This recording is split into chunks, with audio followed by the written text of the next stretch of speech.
Hey, good morning. We're making Amber Lager, Airborne. Hopefully everything goes well today with the audio. The big question with this beer is how do we create balance with roast malt? We're going to be talking through that a little bit throughout the day. Otherwise, you're going to see Josh back and forth on this fermenter right here, getting that sanitized and ready to go. You're going to have some long distance footage of me on the brew house, and I'm going to start doing my thing. All right. Okay, so we got water blown through. We're open all the way up to the top. We're zeroed out. We're ready to make the beer. Okay, so what we're doing right now is I'm double checking all of my doors and valves on the mash tun. So when I start throwing hot liquor tank water in there to mash in, all that stuff doesn't hit the floor. But what we're going to be doing is we're going to be pumping hot water from the hot liquor tank up to the top of the mash tun, up to the grist hydrator, and we are going to pull this door open and start dropping grain at the same time. That hot water and the grain will mix, land in the mash tun, be stirred up with the rake, and that's our initial process. For you, functionally what's happening is water is coming from the hot liquor tank, which is below the mash tun, being pumped up to the top of the mash tun. This is me double checking everything because I'm recording myself and I'm paranoid I'm going to do something wrong. We're open to there, open to there. We're zeroed out. Can't forget my gloves. Can't forget my safety glasses. I'm just going to hang it around my neck like a clock, like, what's his name? I'm asking you, I'm about to ask you who was the second half of the rap group Public Enemy, and I realize I'm asking the wrong person. Flavor Flav! That's what it is.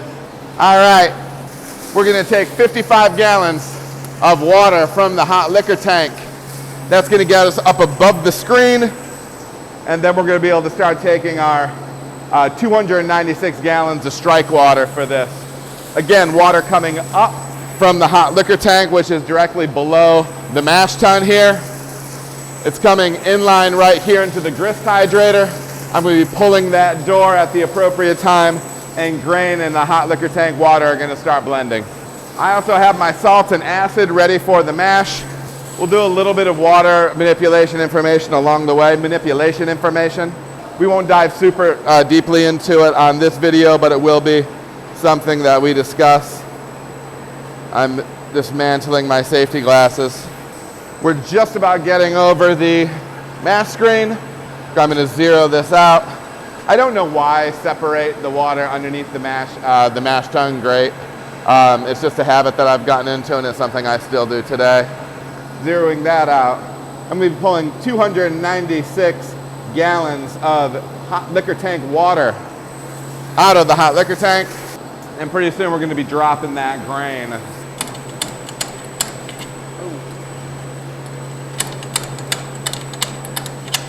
Again, using this stick for something that it was not made for. I don't know what it was made for with this whole thing, but I don't think it was that. I've got grain dropping, mixing with the HLT water right now. I've got the rakes going, mixing it up real good. What I'm going to want to do is I want to prevent a whole big kind of wreath of dry grain from forming on top of the mash right now. But I also don't want a ton of water on top of it either, on top of the grain. So again, if I see that it's really thin in there, real watery on top, I speed up the grain. If I've got a lot of dry grain on top, I slow down the grain. This was one of the things that used to freak me out when I first started brewing professionally, and then I realized I could just relax and slow something down. So a mash like this is great. One of my favorite things about brewing, being in here in the morning, this space is beautiful because there's tons of windows, lots of natural light. It's a gorgeous morning, even though it's the first time we've had winter here in Cincinnati and it's February.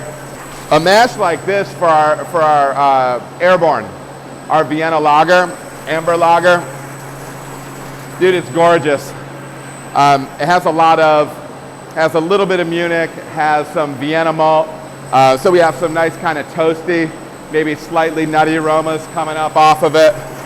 The mash just smells great. This is one of those fun ones. Anytime you get Vienna, Munich into some of those caramel and roast malts that we're going to be utilizing in this beer, super enjoyable. We also use a malt called Cara Amber, which is a malt from Weyermann, and it's a lower level crystal type malt, relatively subtle but nice, a little bit of residual sweetness that it gives to the finished beer. And we also have, and kind of one of the topics of today, is how do you create balance with roast malt. We have a small amount of dehusked roast malt in here. This is the Carafa Special 1. I've used a couple of different of the Carafa Special products in here. They're just a roasted malt with no husk, which helps to cut down on astringency in the finished beer. One of my pet peeves with beer is when the balance isn't correct, right? So where you potentially have too much bitterness, too much sweetness on one side or the other, and it can hamper the drinkability of the beer. Bitterness and roast can work together to help balance sweetness. And so in a beer like this, which isn't very dark, it's just amber and even maybe on the light side of amber, you can use small proportions of roast malt to kind of overtake some of that. You can use small percentages of roast malt to help balance out some of that sweetness that you're back-ending into the beer. I'm adding my salt and acid right now. I'll do that throughout the mash. So we're gonna have Josh in the show note. He's just gonna be available for you at any time. I feel like I'm over-promising. It's all in the paperwork you filled out. So Amber Lager is a great beer for a pub like us to have on. There's still people that are looking for that red to amber beer. And for a period of time we had a red ale on. And one of the things we've been trying to do is kind of beef up our lager portfolio here, having the German tradition in the Cincinnati area and everything like that. So any kind of standard type pub beer that we can roll over into a lager helps to flesh out that lager portfolio for us. These German beers are nice because they really feature malt flavors, malt character. And this is one that kind of sits right in there between like a lighter Munich Helles, between something like a Munich Dunkel, which we also have on. We have a beer called Prost, which is one of my personal favorites. So yeah, it kind of wedges right in there. It's not quite all white bread. It's got a little toast, small amount of caramel, and just the edge of roast to kind of balance the whole thing out.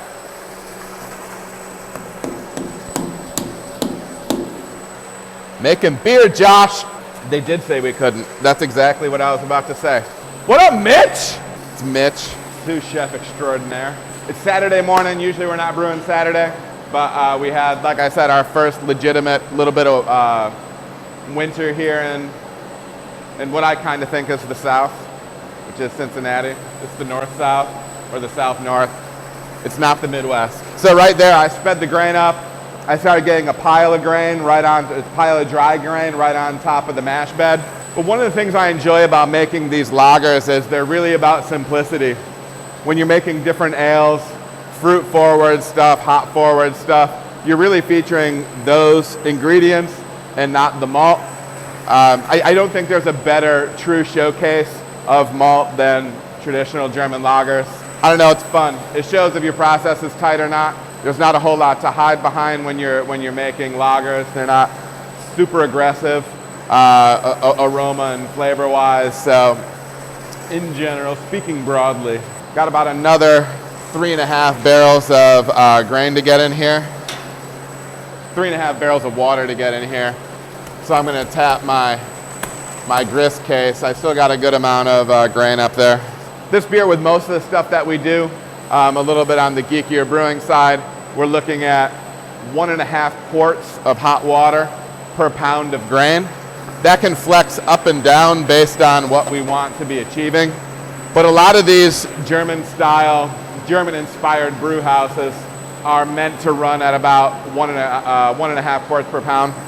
Sometimes we'll go up to 2 quarts per pound. Sometimes we'll go down to 1 quart per pound, depending on what we want to achieve. So some of you might be saying, you just said this was a German-inspired brew house. Why are you mashing in directly into the mash tun?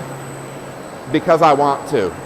And let me tell you why. We're doing single infusion here. The brew house was originally built to be mashing it into the kettle, transferring it, all the mash into the lauter ton here. I'm using it as a single vessel at this point. It's extra work. And looking at the system itself, it didn't thrill me thinking about pumping the mash with the way this whole thing is built. So anyways, we're doing single infusion, which is adding the hot water and grain directly into the combination mash tun, lauter ton. Still, I'm just tracking my water. I've got another about 2 barrels to go. I'm gonna check my grain, see how much more grain has to come. It's getting pretty light up here, which is good.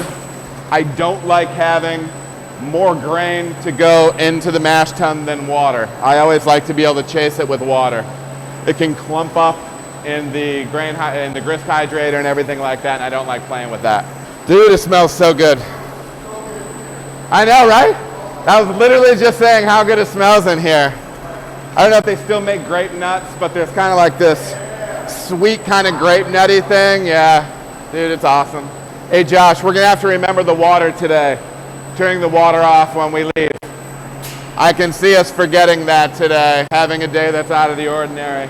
Only about a barrel left. Come on, baby. Should be timed out pretty well. So what's happening in the mash tun is, big picture, we're taking all the crushed malt, mixing it with hot water. We're gonna end up getting a temperature probably in the low 150s for this beer.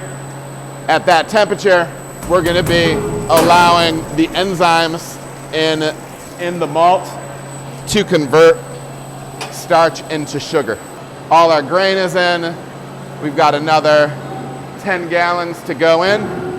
Then I'm gonna cut that and I'm gonna spray the residual grain that kind of sticks to the rake and to the sidewalls down. And then step 1 of this brew day will be complete. I need to get some better boots. I've been thinking about it. Yeah, these are a year and a half old at this point. Maybe if this all works out, we'll get a boot sponsor, and we can be like NBA players and just wear a new pair of boots for every brew day. It's probably a reasonable.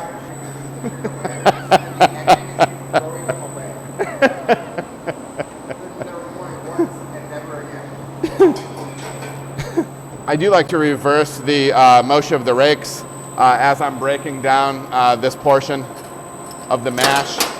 Really just trying to make sure that I have everything well mixed in there. I will run it back the other way to make sure that the grain bed is set like in the appropriate direction of how the rakes are built. Hey, just so you know, Josh, this nut on here on this hose is getting a little loose.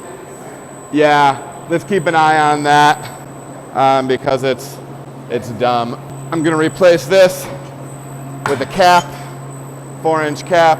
Bring this down to be cleaned. I'm gonna pull this hose just for another second. I'm just gonna rinse down the top.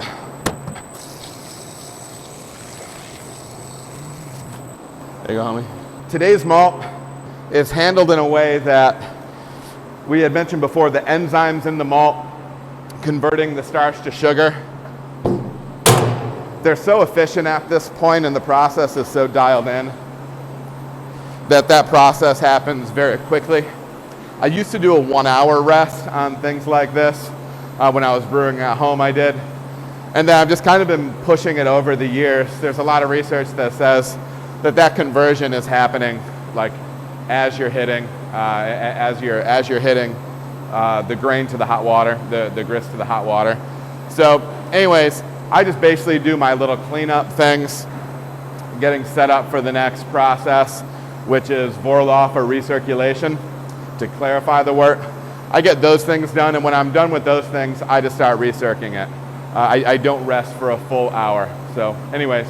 All right, everybody, thank you so much for watching. If you feel as if you got any value out of the video, please like and subscribe. There are also other videos that you can watch. They're gonna maybe be over here or over here. Appreciate you watching.